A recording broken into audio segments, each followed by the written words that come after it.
sebenarnya. Kisah Nabi Yunus alaihissalam ini, beliau diutus oleh Allah Subhanahu wa taala ke negeri Nainawah namanya di wilayah Irak ya. Kalau sekarang di utara Jazirah Arab ya, di ujung Arab Saudi perbatasan dengan Irak ya. Tentu wilayah ini masuk dalam berpenduduk di waktu-waktu kita sekarang. Namun tepatnya di mana titiknya mereka itu masih butuh penelusuran lebih jauh ya. Intinya pada saat itu mereka menyembah berhala. Lalu kemudian Allah Subhanahu wa taala mengutus Yunus alaihissalam bukan dari wilayah mereka datang mendakwahi mereka.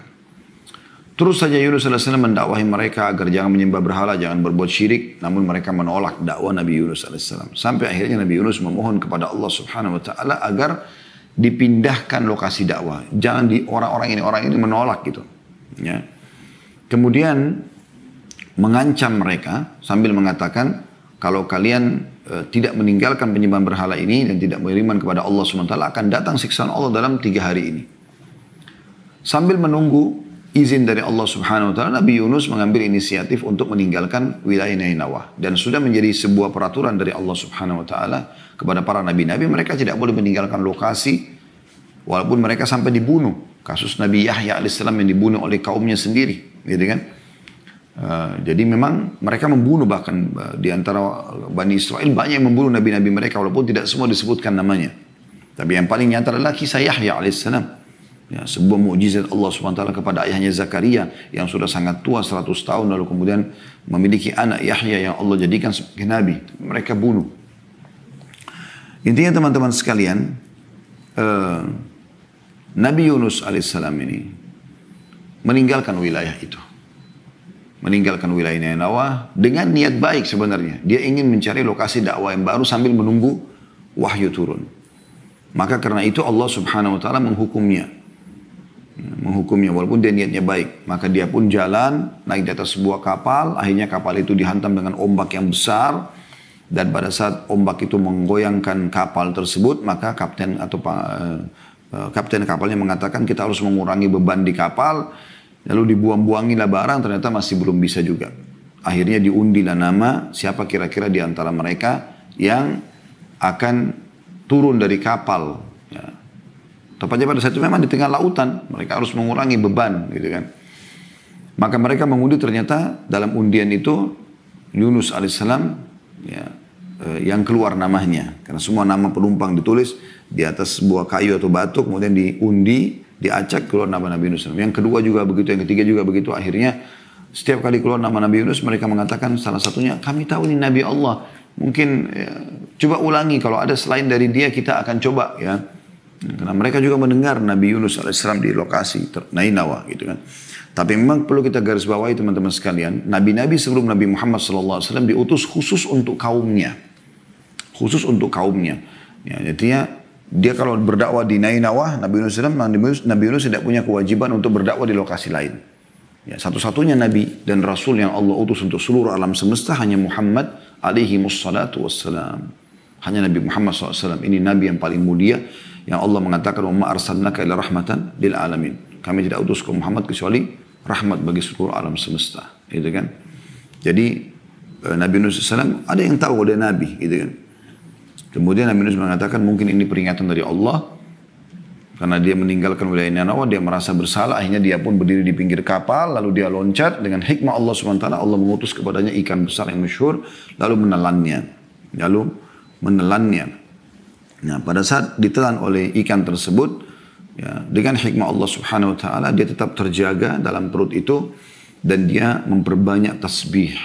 Ada beberapa riwayat tapi lemah riwayat ini. Bahwasanya Yunus alaihissalam mendengarkan tasbih ya, yang ya, hewan-hewan laut yang ada di situ. Lalu dia bertanya, apa ini? Lalu kemudian disampaikan kepadanya oleh Allah Subhanahu wa taala melalui para malaikat, kalau itu adalah tasbihnya makhluk yang ada di laut. Maka dia pun bertasbih, gitu kan? Dia pun bertasbih sampai akhirnya Allah Subhanahu wa taala keluarkan dia. Tapi yang jelas dari umumnya ayat akan kita bacakan sebentar lagi insyaallah, yaitu dia bertasbih kepada Allah Subhanahu wa taala. Dan ada riwayat sahih Nabi SAW mengatakan siapa yang membaca tasbihnya Yunus alaihissalam itu atau nama lainnya Zannun ya. Nama lain Yunus alaihissalam Dzannun, yaitu la ilaha illa anta subhanaka inni kuntu minadh dhalimin, maka akan diijabah doanya. Itu kata Nabi SAW dalam hadis sahih.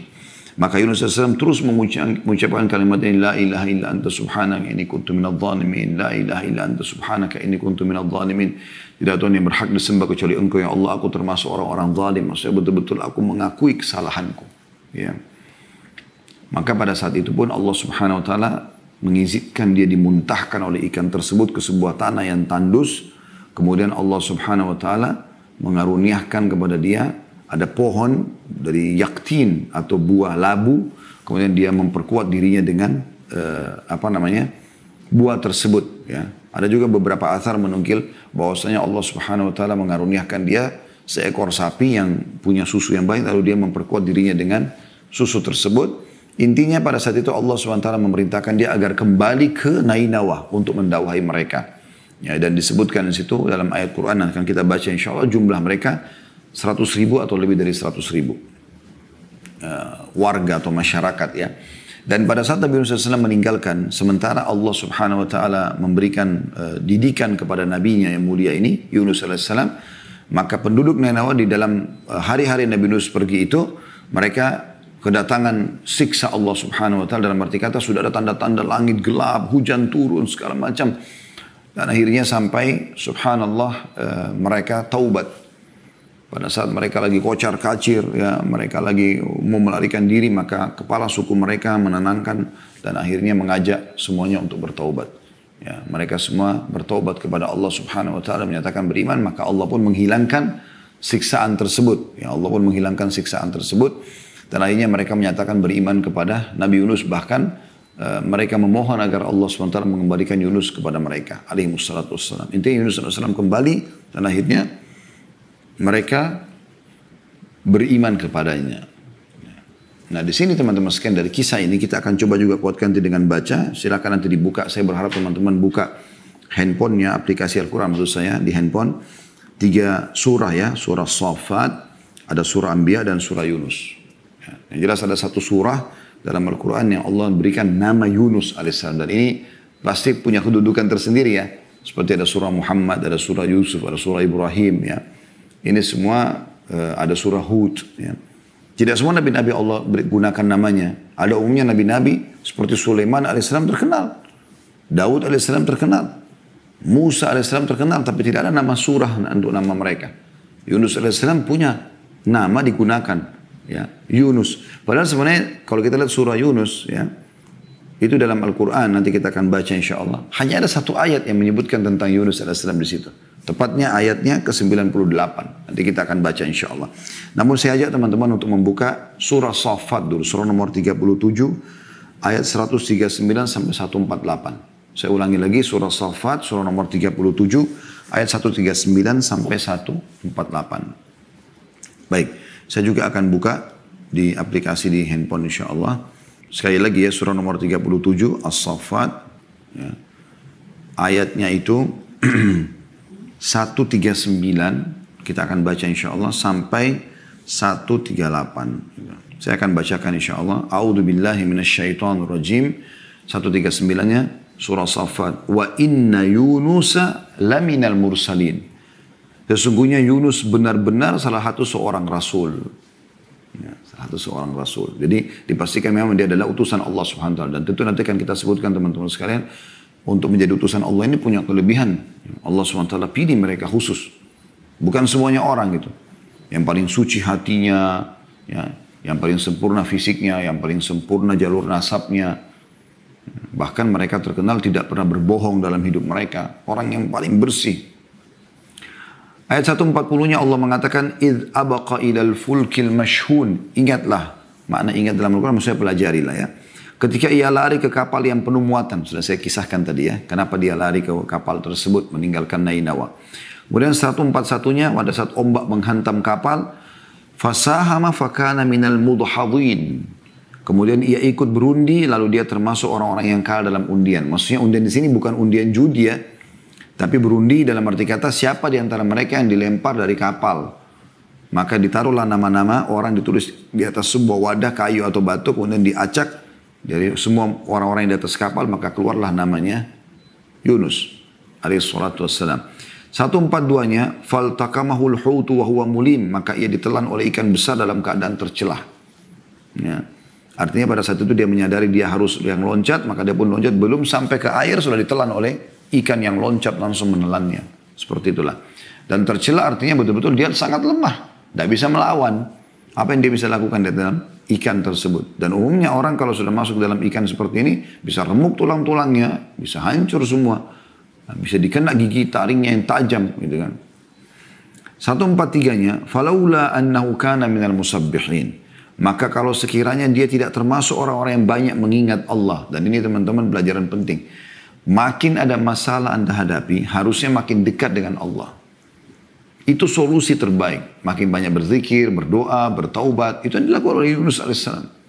Dan ini solusi terbaik untuk mengembalikan nikmat Allah kepada kita. Karena setelah Nabi Yunus alaihissalam bukan minta agar diberikan kesehatan, ya dikeluarkan dari ikan, mulut ikan, ya, bukan itu, atau diberikan keselamatan. Dia hanya mengakui kesalahannya.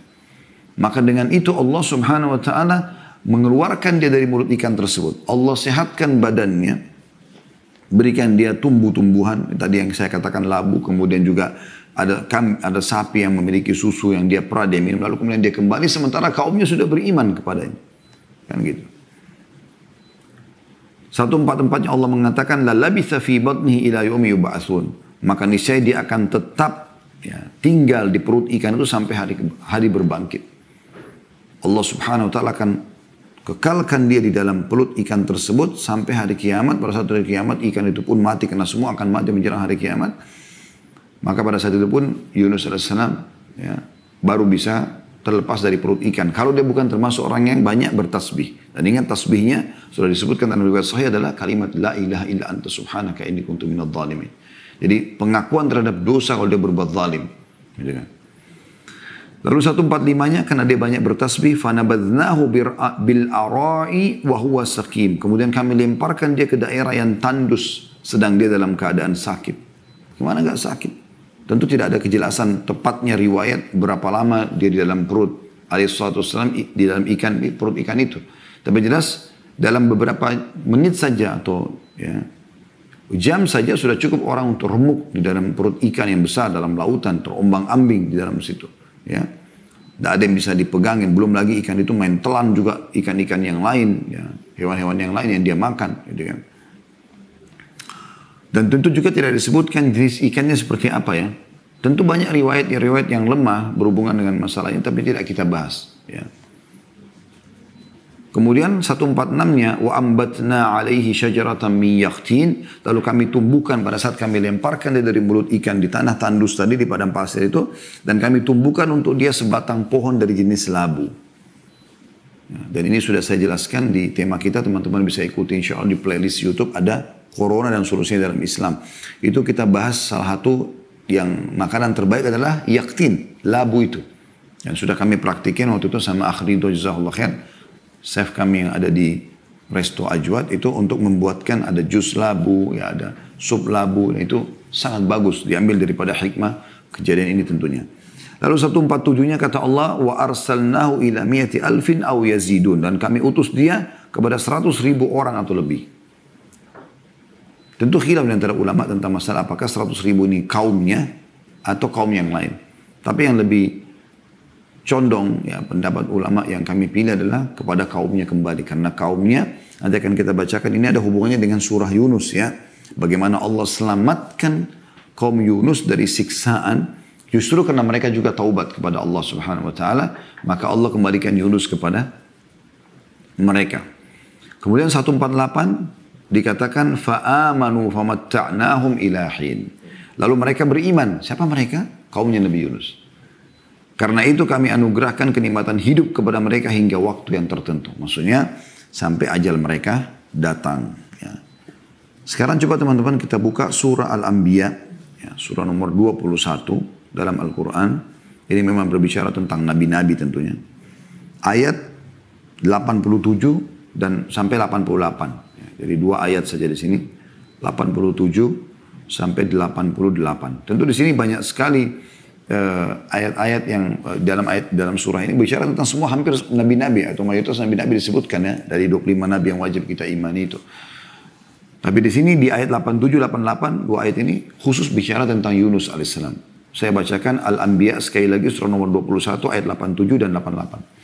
A'udzu billahi minasyaitonir rajim wa dhannuni idz dhahaba mughadiban fa dhanna an lan naqdir alayhi fanada fi dhulumati an la ilaha illa anta subhanaka inni kuntu minadh dhalimin. Dan ingatlah kisah Dhannun atau Dhunnun. Ini nama lainnya Nabi Yunus alaihissalam. Dan saya sudah bilang kalau bahasa ingat dalam Al-Quran berarti pelajarilah. Ya, karena kita tidak mungkin ingat kalau kita tidak pelajari kan gitu. Ketika ia pergi dalam keadaan marah. Dia marah sama siapa? Sama kaumnya karena tidak mau beriman. Lalu ia menyangka bahwa kami tidak akan mempersempit atau menyulitkannya. Karena dia meninggalkan lokasi sebelum datang izin ya. Maka ia menyeru dalam keadaan sangat gelap. Di mana ini? Di perut ikan. Ya. Dia mengatakan bahwa tidak ada Tuhan selain engkau maha suci, engkau sungguhnya aku termasuk orang-orang zalim. Sudah kita jelaskan, zikir ini luar biasa. Pengakuan dosa kepada Allah itu sudah cukup menjadi penyebab kembalinya nikmat-nikmat. Ya. Lalu Allah mengatakan ayat 88-nya fastajabna lahu wa najjaynahu minal gham wa kadzalika nunjil mu'minin. Maka kami telah memperkenankan doanya dan menyelamatkannya dari kedukaan dan demikianlah kami selamatkan orang-orang beriman. Ya, karena dia bertaubat maka Allah selamatkan dia. Yang terakhir teman-teman kita ke surah Yunus surah nomor 10 dalam Al-Quran. Dan kita akan baca ayat 98. Nah ini cuma satu ayat saja ya. Ini tentang bagaimana penduduk Nainawa Allah selamatkan karena beriman. Ya. Bunyi a'udzubillahi minasyaitonirrajim falaula kanat qaryatun amanat fanafa'aha imanuha illa qauma yunus lamma amanu kashafna anhum adzabal khizyi fil hayatid dunya wa matta'nahum ila hin.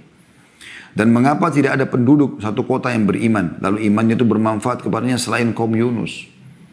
Jadi umumnya orang-orang yang kafir seperti kaum Lut ya, kaumnya Nabi Ibrahim, ya, Namrud, kemudian kaum Nabi Musa, Fir'aun, ya. Banyak kaum-kaum yang subhanallah Allah ceritakan kaumnya Nabi Syuaib, di Madian, kaum Nabi Saleh, ya, di Madain Saleh. Mereka kufur kepada Allah SWT. Tapi mereka tetap bertahan dengan kufurannya sampai hanya azabnya Allah itu menimpa mereka. Nah kaum Nabi Yunus berbeda. Pada saat mereka sudah melihat tanda-tanda itu, mereka segera kembali kepada Allah Subhanahu Wa Taala pada saat itu. Maka akhirnya Allah mengatakan, tidak ada keimanan satu kota bermanfaat kecuali kaumnya Nabi Yunus. Ini satu-satunya berarti kaum yang Allah selamatkan yang tadinya akan datang azab kepada mereka. Kenapa? Karena mereka beriman, ya. Mereka taubat pada saat itu. Tak kala mereka kaum Yunus beriman, mereka langsung sujud minta kepada Allah Subhanahu Wa Taala agar diberikan kesempatan beriman. Maka kami hilangkan dari mereka azab yang menghinakan dalam kehidupan dunia. Dan kami beri kesenangan kepada mereka sampai waktu tertentu. Dan subhanallah ayat ini teman-teman yang menjadi saksi bahasan kenapa dinamakan surah Yunus. Ya. Karena nama Yunus alaihissalam disebutkan di sini. Walaupun ayat-ayat yang lain sudah tidak berbicara lagi tentang Yunus alaihissalam. Ya.